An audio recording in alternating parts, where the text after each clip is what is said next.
The topic of today's discussion is defining the future of financial infrastructure. And how do we find solid foundation? Here's something that's a bit of a bugbear for me, and I'm a former banker, having worked at several investment banks, mainly out of London, in the foreign exchange markets. $7 trillion goes through the FX markets every day. 7 trillion, and that's a BIS number. You can go double check their report if you don't believe me, which is fine. And yet we don't talk about infrastructure enough, in my opinion. It is literally the foundation on which all of these fancy tokenization tools are going to be, or products are going to be built. So with that, I want to start with Sebastien, because we have the pleasure of having him out of his busy schedule from Euroclear. First of all, could you just level set for us? What is Euroclear? What do you do exactly? And give us some sense of scale. Thank you, Sandra, and thank you for having me. So Euroclear is a financial market infrastructure. We are active in all the post-trade activities, so settlement and safekeeping of assets. And to give you a few numbers that hopefully will resonate, today we have about 45,000 billion or 45 trillion of assets under custody. That's in euros, so that's about $50 trillion. Which, if you compare to cryptocurrencies, is 16, 17 times what's in cryptocurrencies and 150 times what you have in stable coins. In terms of volumes, as you were mentioning, in our books, we settle for roughly the world GDP equivalent every month. So that's like Whoa. over roughly 100 to 120 trillion dollars of settlement every month going through our books. And how old is Euroclear? How long has Euroclear been around? It's been around, it's older than me. That's already a hint. Got but, it. More than just a decade It's been or two. 60 years. It's been 60 years around. Yes. Fantastic. Well up. So we've got a financial institution that is a critical part of existing financial capital markets right now. The sheer volume of clearing, I mean, I didn't even know those numbers. It's amazing. So I'll give you another number which is probably relevant. Today, over 50% of all the assets issued in Europe are actually held in the books of Euroclear. wow. Well, there you go. Something you probably didn't know unless you actually work at Euroclear. Thank you for that, Sebastien. So I'm going to kick this off with you, and then it's the same question for everyone, but I would like also for you guys to explain what your blockchains do, because we have very different worlds coming together from an infrastructure standpoint. But the question I have is, when you think about the future of financial infrastructure, what's the single most kind of important thing you focus on of what needs to happen, or what elements need to be there for it to be as good or better than what we have right now? So on my side, I would say there are a few things. The first thing that we should never forget is that we are safekeeping assets on behalf of clients. So there is clearly a question of trust and confidence, number one, an element of resilience, number two, because you don't want the infrastructure to go down. If the infrastructure goes down, the financial markets are going to be in complete meltdown. And that's something that is extremely important, and regulators spend a lot of time and attention on that. I'll give you just one example. We have 4 different data centers. Okay, I'm not even talking about the clouds, but 4 different data centers holding the same information, the same data, operating at the same time. Okay, so that is not our requirement, that is the regulator's requirement. Redundancy, yeah. Redundancy, resilience, safety of assets is absolutely critical. And if you're asking what will it take, okay, for me, it's not about technology. It's about the outcome that technology can generate, and what is, at the end of the day, the benefit for the market participants. So that, for me, is really critical. You need to come up with a value proposition that explains what's in it, what is the benefit, what is the value that this new technology brings to all the various participants of that ecosystem. Well, I'm glad you asked that question, because we, Ming, and Frederik will answer those questions in a moment. But let's start with Ava Labs, Ming. Describe a bit, I mean, most people are familiar, but just to level set, what does Ava Labs do? What are some of the problems that you're solving for? But please answer the question as well. When you think of the next generation of financial infrastructure, what are the key elements? Yeah, very happy to be here. Thanks, Sandra. So Ava Labs is a software development company. We are a labs company that contributes to the Avalanche public blockchain. Avalanche is a layer 1 general purpose smart contract platform. Anyone can write and deploy an application, anyone can use it to transact, anyone can see what's happening on chain. We've got lots of different use cases, from decentralized finance use cases, supply chain management, enterprise adoption for loyalty points, for example, some DPIN projects as well on infrastructure. So it's a great question. I agree with everything Sebastien mentioned. Redundancy is obviously key, and obviously with public permissionless blockchains, there are thousands of nodes that process transactions on chain, and that means that a very, very high percentage of nodes have to go down or be compromised, taken offline, in order for it to disrupt the network. And so if you're losing 10 nodes, 100 nodes, right, if you're losing like 30% of nodes, the chain will still operate normally and will still function. Trades will clear, transactions can happen, right, everything that you would expect from a production-grade financial system. But I think what really excites me for the next generation of our financial infrastructure are actually two things. One is programmability, and the other one is composability. So, we're in a digital age. Almost everything is in digital form natively. And that allows us to sort of program anything we want into a financial instrument, right? If it's a bond, you can program the coupon, you can program the maturity, you can even program sort of default provisions, right? It's up to the issuer or the the asset manager to decide what type of capabilities they want the tokenized bond asset to have. Same with stocks. You can have dividend payouts, right? Go out to holders, snapshots at different times. These are all trivial to program. But the composability is really exciting because it means that when someone issues a token, that token is in a standard format and can be used by other applications, other protocols, other exchanges, other clearing agencies. Anyone can take that and use that as collateral for a different application. It can be used, even for on-chain trading or in traditional systems trading. And so that's really exciting because it really opens up the field and allows new people to come up with new business models. I think we like how things work generally today, but there's always room for improvement, and allowing the market to experiment is very helpful. And I'm glad that you've given us a bit of window into Ava Labs and Avalanche, and I appreciate the optimism. I'm going to rain on that parade in the next moment, but I want to go to Frederik. We'll end happy, don't worry. But I also want to get realistic about some of the challenges. But Frederik, Cardano, you've been in this space for a very long time. Can you explain, just for the benefit of the audience, Cardano Foundation, what you are? Why did it begin? Like, why are you doing what you're doing with the foundational sort of problems that you're looking at? What are you looking to solve? But also, what do you see as the next generation infrastructure? The key elements. So honestly speaking, I think there's two databases in the world. There's the databases who has been breached and the databases who will be breached. And that's just how it is. And if you put a little bit of, not even need to go to quantum computing, but if you look at the compute power available and the bounties, you heard the numbers there, right? There's a huge bounty in breaching a database like that. So from that point of perspective, right, operational resilience and the ability to have a new architecture, security architecture of the internet, that's really what Cardano is aiming to do.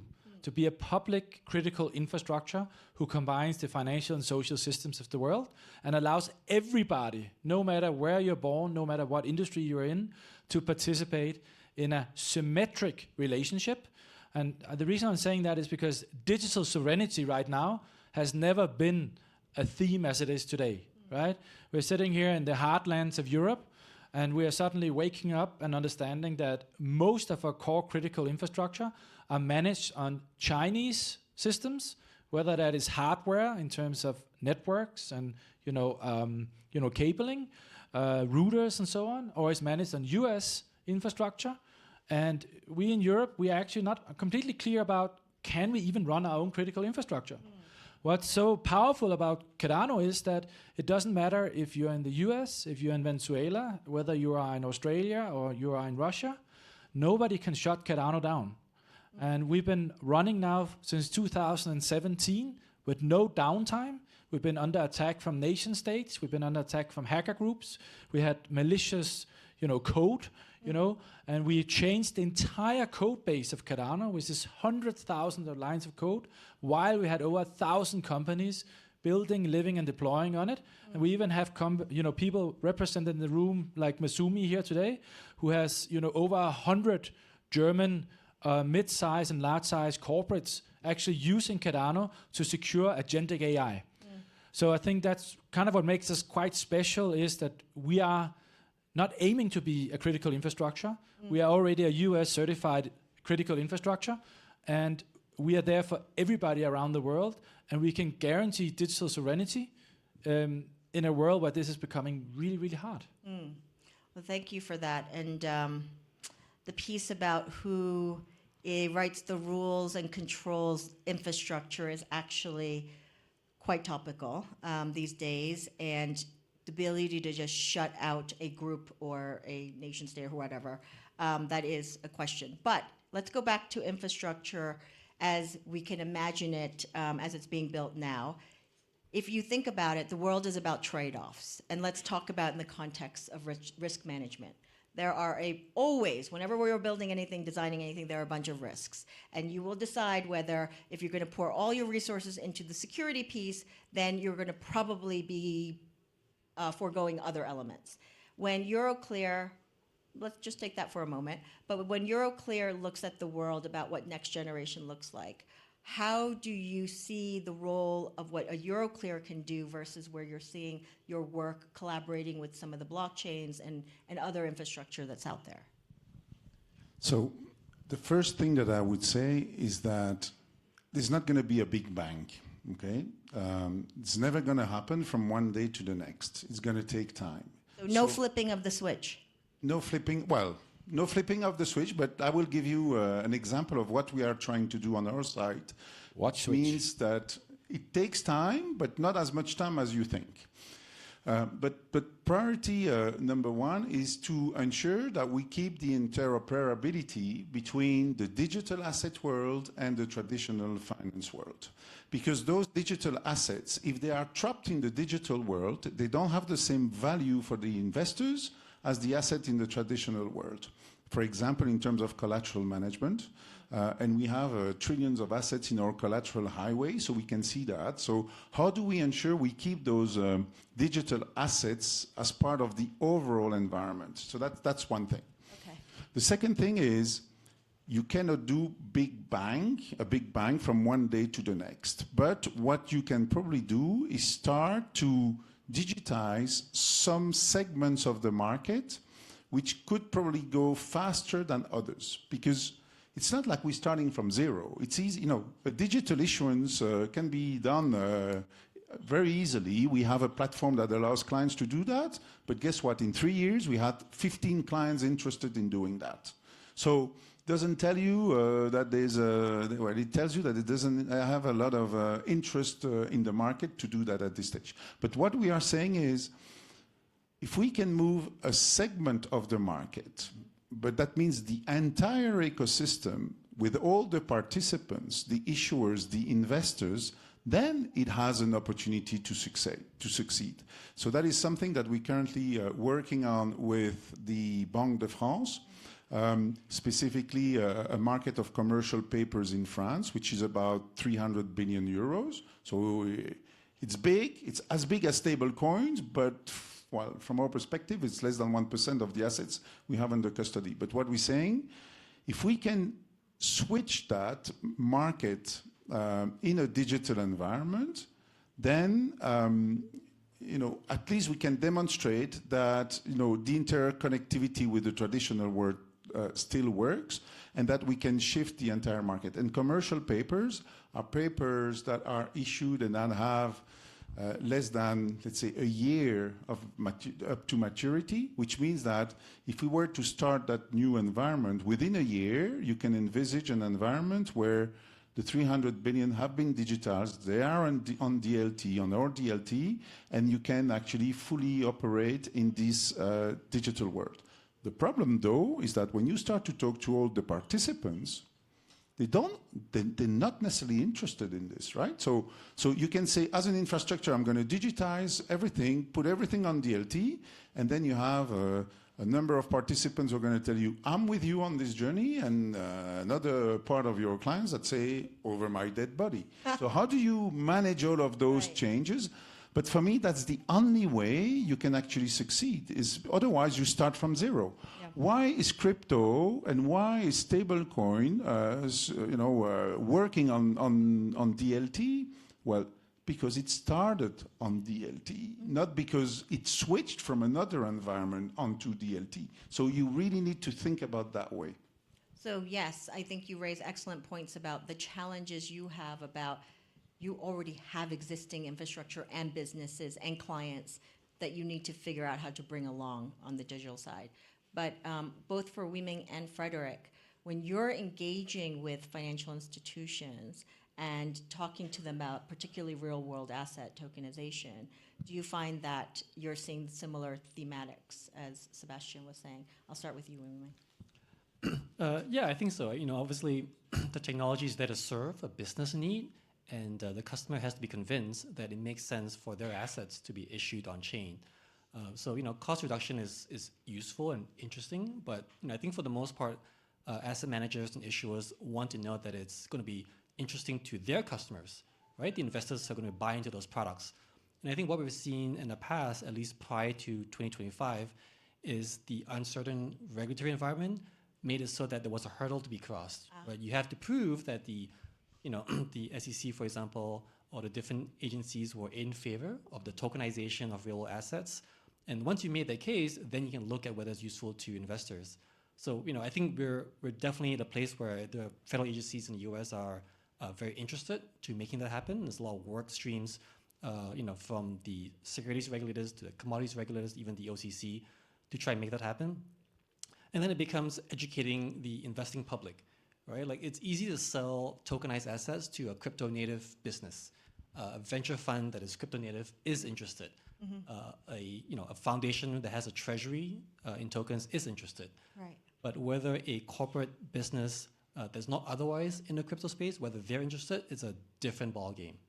Right? And so I think the role of the technology is to make sure that it's seamless and that there's enhanced functionality, so that the case isn't just look at tokenized real assets, but look at what tokenization can actually do that you cannot currently do today.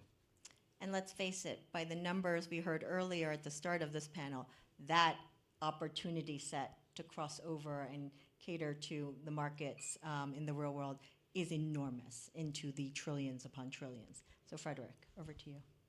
Yeah, I mean, there's so much on my heart now, right? But I mean, one of the things sort of we really paid attention to is there's asset classes which is only available for the richest in the world.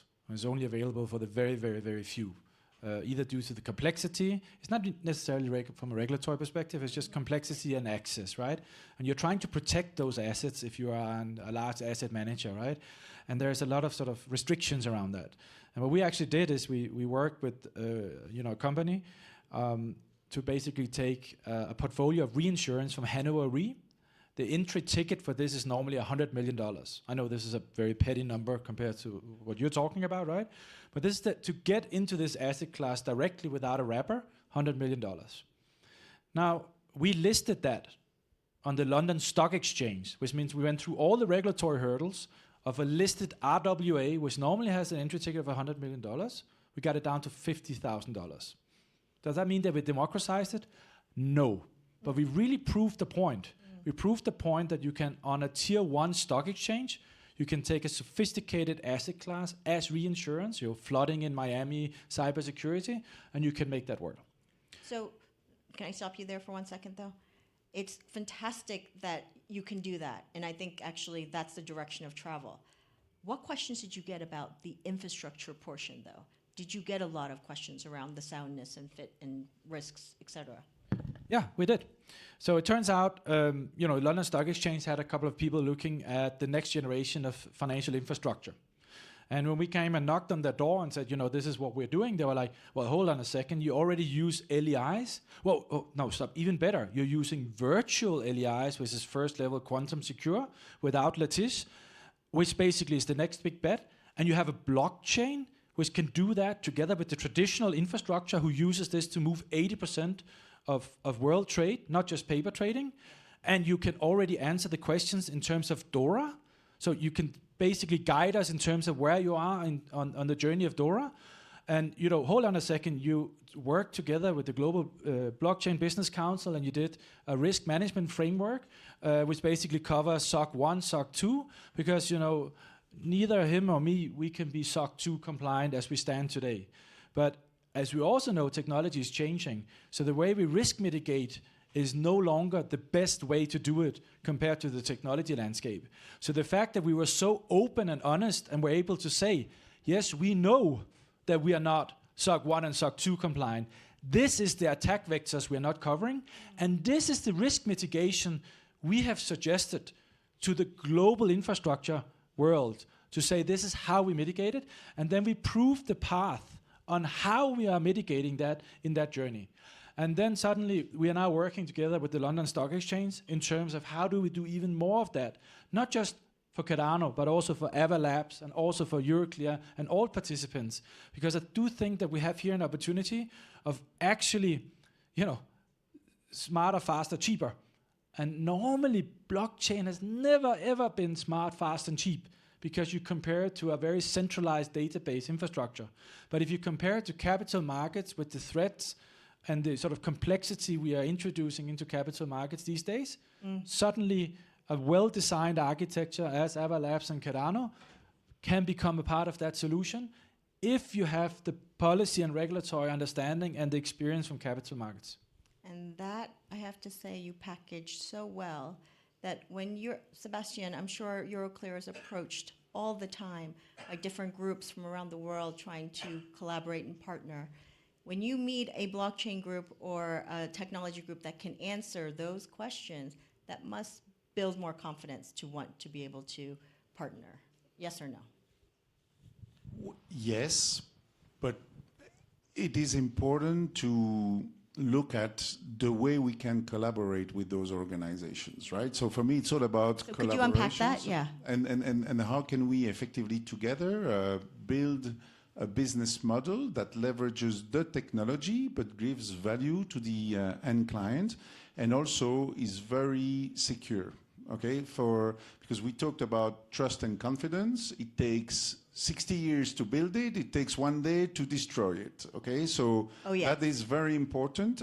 And that's why together actually with DTCC and with Clearstream, we developed security protocols and principles around digital assets security and controls.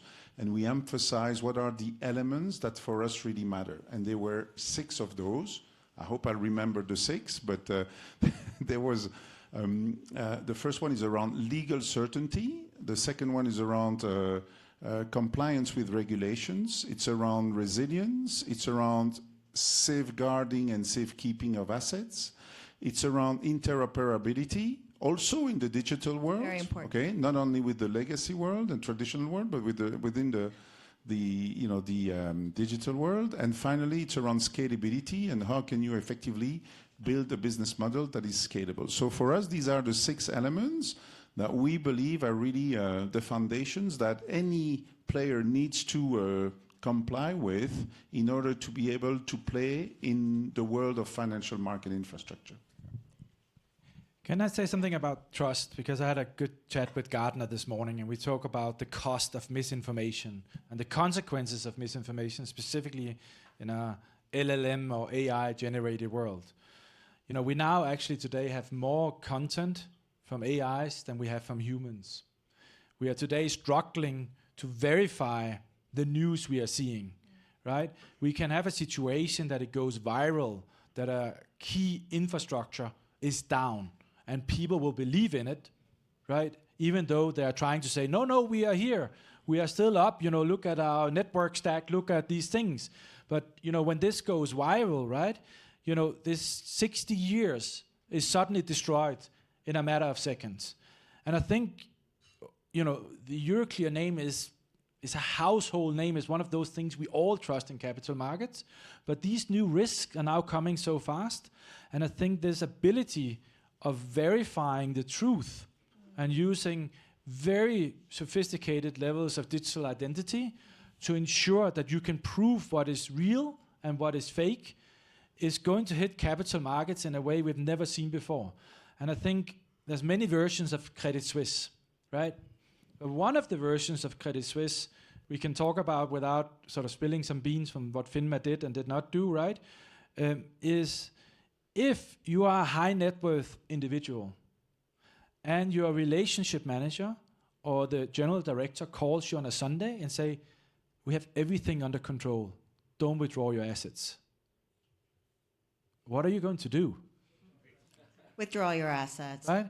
So when we see, sorry to say, but when we see centralized trust infrastructure at scale, as Euroclear, Clearstream, and others represent, I'm always super worried about the new generation of attack vectors. I'm not so worried about the old generation because they are proven in blood and through time and 60 years of grit and defense. But I'm very, very worried about tomorrow. I'm very worried about the control of misinformation and the ability for us to verify that this is not happening, plus our reaction patterns. And I think this is what I really think that this risk management framework also are addressing in terms of governance and other things, a new way to prove some of those things and defend against that. And I think this is a core part of the stack of critical infrastructure in the future. Just wanted to add one thing. I agree with what you say, Frederik, but I think it's probably more applicable to the retail world than it is to the institutional world. So when you operate in an institution to institutional world, this misinformation is probably less present than it is in the medias in general, which of course then create a sense of fear or risk with the retail investors, and a high net worth individual is still at Credit Suisse is still a retail investor. Okay, he has a lot of money. Oh, how but it's dare still a you retail. say that? Just kidding. I will say that. Okay. Well, I think really that's the thing, right? So between two institutions, you're absolutely correct, right? But what happens when you cannot reconcile your assets with Euroclear for 24 hours? Or what happens if you don't actually trust the reconciliation you're doing? Today, you have measures in place, right? You call your account manager, you ask for verification of the APIs, you do a new two-factor authentication on the landline, right? You have another, you can change your data center, right? So we can change to another data center, see if we are seeing the same picture, right? But what we are seeing in the network, in the network stack right now is that the cloud solutions are under attack, right? And we see that some of the regulation which is pulled into the cloud, infrastructure is not as solid. It doesn't make it more solid, right? And I think my argument is that we need to constantly look out for these new attack vectors. Because I tell you, I'm an investment banker of trade. I had the situation that my prime broker's numbers on the risk did not match mine. And I had to do my Basel II and Basel III reporting. And But I think that's where there's a difference between financial institution in general and financial market infrastructures.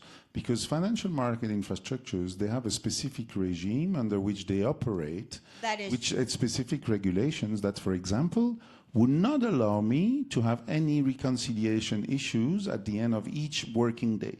So the examples you're giving is very valid for financial institutions. It is not for market infrastructure. So if we could take this conversation to back to, and I completely agree, there are new risks that need to be considered, but that's also the opportunity. And Ming, when you think about like how you can help financial institutions as we're building this next generation, we're trying to build for better and more resilient, right? We're trying to actually help solve for the problems of today, but also let's not forget, we all are aware of the future risks. We just don't know what they all are, which is why we all need to work together to map what these risks are and then figure out mitigation paths.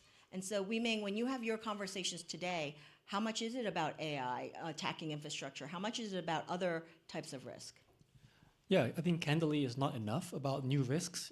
People should be thinking about that a lot more. I think, in my view, what has worked well for blockchain-based infrastructure is that we are forced to think about these risks all day long, in part because most protocols are open source, so the code is literally available online. Anyone can look at it. The idea behind open source software is, the more eyeballs there are looking at a line of code, the more likely someone is to find a bug and try to address that, right? And they're empowered to address that directly rather than ask anyone for permission to address it, right? So you sort of reduce the downtime that could be caused by bugs that have not been noticed yet. On the flip side, because it's open source, attackers are doing the same thing, right? They are looking at it and trying to figure out if they can find a bug. And I think Anthropic recently had a study that they launched about 3 weeks ago where they used Claude Code to develop new attack vectors as a way to test how effective LLMs can be in hacking systems. And they are very effective. I don't think the solution to this new world of risk is to be more obscure. I think it's in fact to be more open and more transparent. So, I agree with what Frederik mentioned with, more dashboard, more stats, right? Trust but verify is the motto of blockchain-based systems. Look online, right? Look at all these numbers and see what they tell you. What the health of the network is, where the assets sit. Like, it's very easy to sort of see which addresses hold what assets. And that I think gives folks a lot of confidence. One more thing I want to mention is, the role of public permissionless blockchains. I think about 2 years ago, the Basel Committee, came out, against public permissionless blockchains as being very high risk for banks who want to use these systems to settle securities. And their reasoning was, you can't possibly know all the different validators out there that are processing transactions on a chain. So if you can't do that, then you need to apply the highest risk weighting. Yeah. And that number was 1,250%, right? So obviously that translates to much more capital reserves, much more expensive to be able to trade a tokenized asset versus a non-tokenized asset. It's basically no-go for any financial institution. Exactly. But the risk mitigation framework, I think, does a very nice job of dispelling that myth, right? Banks should look for ways to try to understand enough of the network so they can mitigate the risk of, for example, a fork in the chain, rather than just walk away and say this stuff's not usable.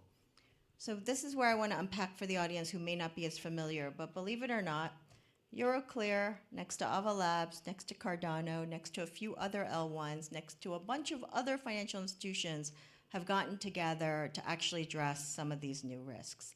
And these are new non-financial risks when you want to use public blockchains, because the trending move is towards financial institutions using public blockchains. And there will still be a role for private chains in various forms, but and hybrids as well.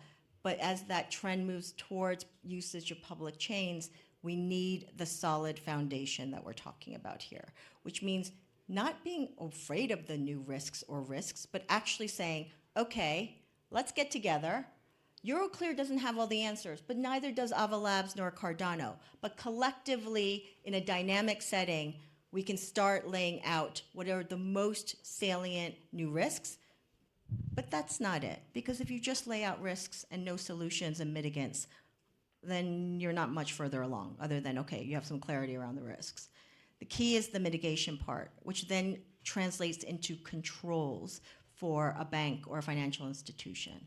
And let me tell you this, anyone who doubts that the risk officers and the control officers and the compliance officers inside of these financial institutions don't have power, they do. If they don't want to do your tokenized project, they will put a stop on it if they don't feel like there's confidence in what you're doing on this blockchain. So it is important now that we move into a stage, which is why we have this risk mitigation framework, that brings in the risk managers, that brings in the conversation about how will financial institutions mitigate these risks. And I'm going to go to Sebastien to opine. When you talk internally, do you feel like those conversations are now happening with more groups beyond your digital asset group? Is the conversation around these risks becoming a higher topic? Absolutely, Sandra. But as an organization, you're only as strong as your weakest link. So for us, what's really important and critical is to ensure that, as you said, there is this new risk management framework. There are a certain number of new risks that are arising, risks that we as an organization are not necessarily familiar with. So how can we ensure that we bring on board the people who have that knowledge? And clearly we can see in our risk department, in our first line, second line, even third line of defense, we can see that we are recruiting people with a very different background, especially to address these type of risks, which as an organization we are not as familiar with as the ones we've been dealing with for the last decades. Absolutely, which means your job is interesting every day and it keeps evolving. So Absolutely. please don't go away anytime soon because you've got more work to do. And I wasn't planning to go anywhere. we don't want you to. Well, I'm going to give a final word to each of you. So in a minute, we talked about a lot of risks, but what are the opportunities? So what are you most excited about in 2026 as we're gearing up? And it's going to evolve. It's going to get bigger. So what are you most excited about? Frederik, put you on the spot. What's the coolest thing that you're working on or most exciting? So the coolest thing I'm working on right now is extremely nerdy, and for last week I actually succeeded in it. So the Cardano Foundation is a small holding structure of 4 companies. We have about 60,000 financial transactions a year, so salary, rent, buying, selling assets, some stuff, around securities. And we put all of those transactions on chain, including our balance sheet and our P&L statement. And we actually got Grant Thornton, which is our auditor, to go in and verify that everything we had in our financial ledger, so if you were a bank, it would be your core banking system or your accounting ledger, is equivalent to what we have on chain. And then they basically went in and attested using the VLEI, this first level quantum secure digital identity from Glyph. We are Grant Thornton, Zurich department, and we financially attest that all the data you see on chain matches what we did the audit on, which matches what's the balance sheet and the P&L statement compiled to be. And that's just, I think this is amazing because it changes the complete trust landscape. That is amazing. That's like radical transparency. And on top of that, what they did, they says, oh, but if we have all the data, right, because normally they only get a spot check. Now we have all the data available. Why don't we run a machine learning algorithm on top of this? And then they came back to us and say, oh yeah, for 2025 audit, we have some new questions because we now ran through all of your transactions using machine learning and compared that to other audit mandates of similar companies. So we would like to know the following. And I think what this really does is that, depending on the frequency and depending on the openness, because a lot of people are really scared about that. I spent 5 years fighting people say, you should never do this. This is too dangerous, right?